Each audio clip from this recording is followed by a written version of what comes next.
Hello नमस्कार प्यारे साथियों, मैं केपी सिंह आप सभी का अपने YouTube channel inquiry with Krishna में स्वागत करता हूं। आज की वीडियो में मैं आप सभी को बताने वाला हूं कि सभी पेंशनरों को जो जितने भी पेंशनधारी हैं उन सभी पेंशनधारियों को 1 जुलाई से पहले ये 2 काम करवाने अनिवार्य होंगे। अगर आप सभी लोग 1 जुलाई से पहले ये 2 काम नहीं करवाते हैं तो आपकी पेंशन बंद कर दी जाएगी। वह पेंशन चाहे आपकी विधवा या विकलांग या वृद्धावस्था। क्या है इसके नए नियम, यानी कि सभी पेंशन धारकों के लिए क्या नए नियम लागू किए गए हैं और आपको कौन कौन से 2 काम करवाने अनिवार्य हैं, इन सभी विषय पर चर्चा करने वाले हैं। पूरी इन्फॉर्मेशन लेने के लिए आप हमारे वीडियो के अंत तक बने रहें। वीडियो को बीच में स्किप ना करें। वीडियो को बीच में स्किप कर देंगे तो आपको पूरी इन्फॉर्मेशन सही से समझ में नहीं आएगी और आप जो है नई पेंशन योजना के बारे में भी नहीं जान पाएंगे।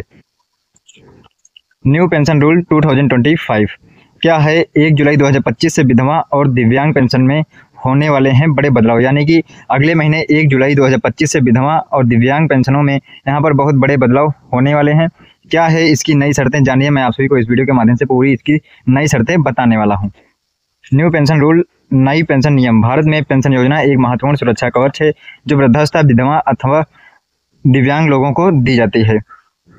हर साल पेंशन नियमों में कुछ बदलाव होते रहते हैं जिनसे लाभार्थियों को नए अवसर और फायदे दिए जाते हैं। 1 जुलाई 2025 में पेंशन योजनाओं में होने वाले बदलाव खासकर विधवा और दिव्यांग पेंशन के लिए महत्वपूर्ण होने वाले हैं। इस वीडियो के माध्यम से मैं आप सभी को विस्तार से बताने वाला हूं कि नए नियमों में क्या क्या बदलाव होने वाले हैं और इन बदलावों का प्रभाव कैसे आप पर पड़ने वाला है और कौन से 2 ना काम करवाने पर आपकी पेंशन भी रोक दी जाएगी। न्यू पेंशन रूल्स 1 जुलाई 2025 से विधवा पेंशन में होने वाले हैं ये बड़े बदलाव। विधवा पेंशन भारतीय समाज में एक महत्वपूर्ण सुरक्षा योजना है जो महिला को अपने पति के निधन के बाद वित्तीय सहायता प्रदान करने के लिए ये योजना चलाई जाती है। 1 जुलाई 2025 से विधवा पेंशन योजना में कुछ नए बदलाव किए जाएंगे, जैसे कि आयु सीमा में बदलाव। अब विधवा पेंशन पाने के लिए महिलाओं की उम्र की सीमा को बढ़ाकर के 40 से 50 साल के बीच में कर दी जाएगी, लेकिन नए नियमों के अनुसार यह सीमा 60 वर्ष तक भी हो सकती है। आर्थिक स्थिति पर आधारित पात्रता। सरकार ने यह निर्णय लिया है कि अब विधवा पेंशन की पात्रता केवल आय पर निर्धारित की जाएगी। यदि किसी महिला की आय सरकारी निर्धारित सीमा से अधिक होगी तो उसे विधवा पेंशन का लाभ नहीं दिया जाएगा।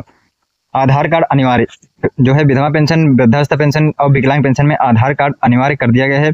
पेंशन की प्रक्रिया को पारदर्शी बनाने के लिए आधार कार्ड को पेंशन प्राप्त करने के लिए अनिवार्य किया गया है। इसके जरिए पेंशन की राशि जो है सीधे लाभार्थी के खाते में ट्रांसफर की जाएगी। सरकारी कर्मचारियों के लिए विशेष योजना। सरकारी कर्मचारियों की विधवाओं के लिए एक अलग पेंशन योजना बनाई जाएगी जिनमें उन्हें कुछ अतिरिक्त लाभ भी दिया जाएगा। नई पेंशन नियम। दिव्यांग पेंशन में क्या होंगे नए बदलाव, इसके बारे में भी चर्चा करने वाले हैं। दिव्यांग व्यक्तियों के लिए पेंशन योजना में भी 1 जुलाई 2025 से कुछ महत्वपूर्ण बदलाव किए जाएंगे। ये बदलाव दिव्यांगों की जीवन गुणवत्ता को बेहतर बनाने के उद्देश्य से किए जाएंगे।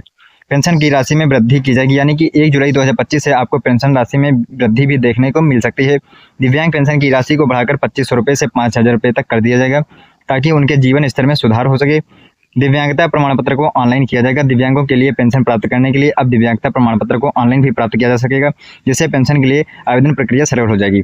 यहाँ पर मैं आप सभी को बता दूं कि सरकार की तरफ से एक विकलांग लोगों के लिए ऐप लॉन्च किया गया है। उस ऐप का नाम है UDID। आप UDID ऐप को प्ले स्टोर से डाउनलोड करके अपना विकलांग सर्टिफिकेट घर बैठे ही फ़ोन के माध्यम से बना सकते हैं। आपको विकलांग कार्ड बनाने के लिए सबसे पहले अपने फ़ोन में UDID ऐप को डाउनलोड करना होगा। इसकी वीडियो मैं आप सभी को जल्द ही लेकर के आऊँगा कि आप सभी को UDID विकलांग के माध्यम से विकलांग सर्टिफिकेट किस प्रकार से बनानी है।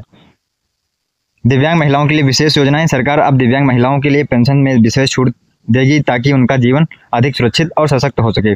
नई पेंशन नियम क्या बदलने जा रहा है, यानी कि नई पेंशन योजना के अंतर्गत इसमें कौन कौन से नए नियम लागू होने वाले हैं। 1 मई 2025 से लागू होने वाली नई पेंशन शर्तों में कई बदलाव किए गए थे जिनका लाभ सभी पात्र नागरिकों को मिलेगा। आइए इस वीडियो के माध्यम से आप सभी को इन सभी शर्तों के बारे में विशेष से चर्चा करने वाले हैं, यानी कि विशेष विस्तार से चर्चा करने वाले हैं। यहाँ पर आप सभी लोग पूरी जानकारी लेने के लिए आप हमारे वीडियो में बने रहें। आधिकारिक दस्तावेज की सख्तता। पेंशन प्राप्त करने के लिए अधिक सख्त दस्तावेजीकरण की आवश्यकता होगी। केवल सरकारी निर्धारित दस्तावेज जैसे आधार कार्ड, पैन कार्ड, खाता संख्या और राशन कार्ड ही मान्य किए जाएंगे। समीक्षा प्रक्रिया। अब पेंशन प्राप्तकर्ताओं की पात्रता हर 5 साल में समीक्षा की जाएगी ताकि कोई भी व्यक्ति जो पहले पेंशन के लिए पात्र था अब उसे कोई असुविधा न हो। समान पेंशन राशि। अब सभी पात्र व्यक्तियों को समान पेंशन राशि दी जाएगी चाहे वह किसी भी राज्य में रहते हों ताकि पेंशन वितरण में कोई भी भेदभाव न हो। नई पेंशन नियम प्रक्रिया में बदलाव। क्या करें लाभार्थी। नए नियमों के तहत पेंशन प्रक्रिया यानी कि पेंशन प्रोसेस में नए बदलाव किए गए हैं। बदलाव के बाद लाभार्थियों को कुछ बातों का ध्यान रखना अनिवार्य होगा, जैसे कि आधार कार्ड लिंक करें। सबसे पहले आपको अपने बैंक अकाउंट से अपना आधार कार्ड लिंक करना होगा। पेंशन योजना का लाभ लेने के लिए अब आधार कार्ड आपको पेंशन खाते से लिंक करना जरूरी है। इसके लिए आपको नज़दीकी बैंक शाखा या पेंशन कार्यालय से संपर्क करना होगा। ऑनलाइन आवेदन की प्रक्रिया। अब पेंशन के लिए ऑनलाइन आवेदन की प्रक्रिया अधिक सरल और पारदर्शी हो गई है। आपको सिर्फ एक मोबाइल ऐप या वेबसाइट के माध्यम से पेंशन आवेदन करना है। समय समय पर दस्तावेज अपडेट करें, यानी कि आपको समय समय पर अपने पेंशन में जो डॉक्यूमेंट आपने दिए थे उन सभी डॉक्यूमेंट को समय समय पर अपडेट करना है। और यहाँ पर मैं आप सभी को बता दूं कि अभी तक जिन लोगों की पेंशन की ई-केवाईसी कंप्लीट नहीं हुई है तो कृपया वे लोग सभी लोग पेंशन की ई-केवाईसी कंप्लीट करवा लें, जिससे कि आपकी पेंशन में कोई भी दुविधा ना आए।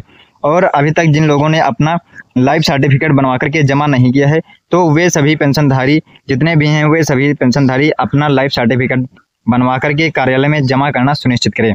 अगर आप सभी लोग अपने पेंशन की ई-केवाईसी या फिर लाइफ सर्टिफिकेट जमा नहीं करते हैं तो आपकी पेंशन रोक दी जाएगी और आपको पेंशन का लाभ नहीं दिया जाएगा। यहाँ पर लाइफ सर्टिफिकेट कहाँ पर जमा होगा, तो लाइफ सर्टिफिकेट आप बैंक में जमा कर सकते हैं या फिर जो है बनवा करके आप अपने नज़दीकी डाक में जमा कर सकते हैं। ई-केवाईसी आपको किस प्रकार से करनी है, तो यहाँ पर मैं आप सभी को बता दूं कि ई-केवाईसी करने के लिए सबसे पहले आपको पेंशन की आधिकारिक वेबसाइट पर जाना होगा। पेंशन की आधिकारिक वेबसाइट पर जाने के बाद वहां पर आपको ई-केवाईसी का ऑप्शन मिलेगा।